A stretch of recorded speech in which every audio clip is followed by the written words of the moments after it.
पक्षप्रमुख एकनाथजी शिंदे साहेब, तुम आगे बढ़ो, हम तुम्हारे साथ हैं। शिवसेना माननीय पालकमंत्री नामदार शंभूराज देसाई साहेब, तुम आगे बढ़ो, हम तुम्हारे साथ हैं। शिवसेना शिवसेना।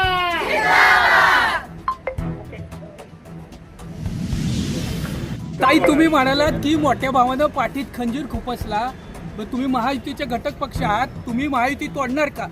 नाही, महायुती तोडणार असं आम्ही बोललेलोच नाही, आम्ही पक्षाचं हे बोललेलो नाही. पण तुम्ही भाऊ भाऊ बोलताना मग भावाचा असा का अपमान करतात, हा आमचा विषय. तोच मुद्दा आहे की तुम्ही महायुतीमध्ये आहात, मोठा भाऊ म्हणताय.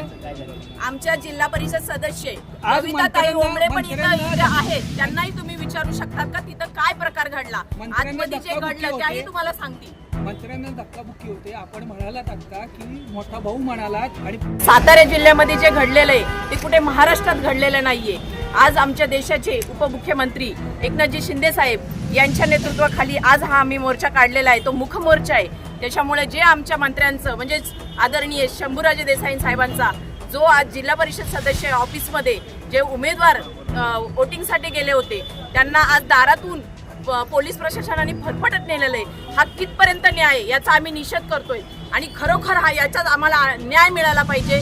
ह्या पोलीस यंत्रणेचा पूर्णपणे ही निषेध करतोय, त्यांचं निलंबन व्हायला पाहिजे. आणि ह्या निलंबनासाठी आम्ही आज हा मोर्चा काढलेला आहे. त्याच्यामुळे जे कोणी हे त्याच्यामध्ये प्रशासकामधले जेवढे पोलीस होते ते आज त्यांनी निंदनीय काम केलेलं आहे. आज तुम्ही पोलीस म्हणजे एक महाराष्ट्राच्या संरक्षणासाठी तुम्हाला नेमून दिलेलं असतं, तुम्ही आज जे काही केलेलं आहे ते एकदम गलिच्छ काम केलेलं आहे. तुम्ही कोणाच्या दबावाखाली जातायत आणि कोणाच्या याच्याखाली तुम्ही एवढा दबाव टाकून तुम्ही हे गलिच्छ जे काम केले ते कशासाठी आणि का? जर आमची जीत असताना तुम्ही आम्हाला हार बांधलेलं आहे, त्याच्यात आमची हार नाहीये, जनतेने दाखवून दिलेलं आहे ही आमची जीत आहे. आज आमचे सदस्य सगळे तिथे सामील असताना देखील तुम्ही त्यांना दारातून फरफटत नेलं, हे योग्य नाहीये. आज आमच्या शंभूराजे देसाई साहेबांना, ते पालकमंत्री आहेत, कॅबिनेट मंत्री आहेत, त्यांना जर तुम्ही धक्काबुक्की करतायत तर मग सामान्य जनतेने जायचं कोणाकडे आणि काय त्यांना न्याय मिळणार आहे? जर असं पोलीस प्रशासन करत असेल तर त्यांचं निलंबन व्हायलाच पाहिजे. हे निलंबन होण्यासाठी आज आमचा हा मुक मोर्चा आहे. जर त्यांचं निलंबन नाही झालं तर माझी देवाभावांना एकच विनंती आहे का आज तुम्ही गृहमंत्री आहेत, त्यामुळे राज्याचे गृहमंत्री असताना ह्या लाडक्या बहिणींचा तुम्हाला एक संदेश आहे का तुम्ही लाडक्या बहिणींचा हा संदेश पूर्ण कराल आणि तात्काळ त्यांची भरती कराल, हीच आमची अपेक्षा आहे. त्याच्यामुळे आम्ही इथे आज हा छोटा मोर्चा काढलेला आहे. जर आम्हाला न्याय मिळाला नाही तर आम्ही उपोषणालाही बसायला कमी करणार नाहीत. म्हणून हा आमचा निषेध आहे. पोलिसांच्या विषयी कलेक्टर असतील, इथले कोण अध्यक्ष असतील, त्यांनी जो काय हा गलिच्छ प्रकार केलेला आहे तो लवकरात लवकर थांबवावा आणि त्यांची बढती करावी, त्यांना निलंबन करावं, ही आमची अपेक्षा आहे. ती देवाभावांना आम्ही हात जोडून विनंती करतोय का लाडक्या बहिणी तुम्ही बोलताना मग लाडक्या बहिणींना का तुम्ही असा अपमान करतायत? आज आमचे सदस्य, आमची बळसंख्या होती 33, त्याच्यामध्ये तुमची एक संख्येने तुम्ही हे केलंय, पण ते योग्य नाही केलेलं आहे. हा जीत ही आमचीच आहे.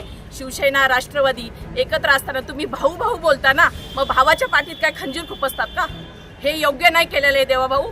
ही आमची सगळ्या महिला आघाडीची एक ताकद दाखवलेली आहे छोटीशी, पण इथून पुढे जर तुम्हाला हा एक संदेश आहे माझ्याकडनं का तुम्ही जर यांचं निलंबन नाही केलं तर आम्ही उपोषणाला बसल्याशिवाय राहणार नाही आणि आम्हाला न्याय मिळाल्याशिवाय आम्ही गप्प बसणार नाही. हे आमचं सातारकर म्हणजे सातारी जिल्ह्यामधला सगळ्यांचा हा एक संदेश असेल तुमच्यासाठी. हा एक संदेश तुम्ही मनावर घ्याल अशी माझी अपेक्षा आहे. आणि निवडीवेळी तुम्ही सभागृहात होता का? 2 सदस्यांना नेताना किंवा हात वर करताना काय परिस्थिती होती? सभागृहामध्ये मी नव्हती, पण सभागृहामध्ये आमचे नेते होते. आमचे नेते याच्यासाठी गेले का आम्हाला न्याय मिळावा, कुठेतरी ते त्यांना वाटत होतं का इथे हा धोका होणार आहे, म्हणून आमचे मंत्री तिथं पोहोचले. आणि जर तुम्ही गेटवर बघितलंच असेल का कशी धक्काबुक्की होत होती आमच्या सदस्यांना, अक्षरशः आमचे सदस्य त्यांच्या त्या हाताच्या खालून जात होते. हे कितपत योग्य आहे? हे असं बरं नाहीये. तुम्ही एक जनतेतून निवडून दिलेला सदस्य असतो तो, आणि जनता त्यांना दाखवेलच, आणि जनतेला माहिती आहे कोण जिंकलंय आणि कोण हरलंय ते. त्याच्यामुळे जनतेने तर दाखवलेलं आहे, पण त्यांनी जी हार मानून त्यांनी जी आज ते म्हणजे एकदम निंदनीय हसत होते, ते हसणं त्यांचं मनातून नव्हतं, ते राक्षसी वृत्तीचं हास्य होतं त्यांचं. निषेध मोर्चा काढायला उशीर झाला असं वाटतंय का? 3 दिवस उलटून गेले, त्यानंतर तर शिवसेना जागी झाली. नाही, हे शक्यच नाहीये. आम्ही जागे झालो त्याच क्षणाला, पण आम्हाला पण पक्षश्रेष्ठीचा काही नियम असतात, काही हे असतात. त्याच्यामुळे आम्ही थांबलो. 2 दिवस तुमची वाट बघितली का आम्हाला देवाभाऊ काय निर्णय देत आहेत, त्याच्यामुळे आम्ही थांबलो होतो. पण कालच्या सदस्यामध्ये आम्ही बघितलं, देवाभाऊ बोलले काही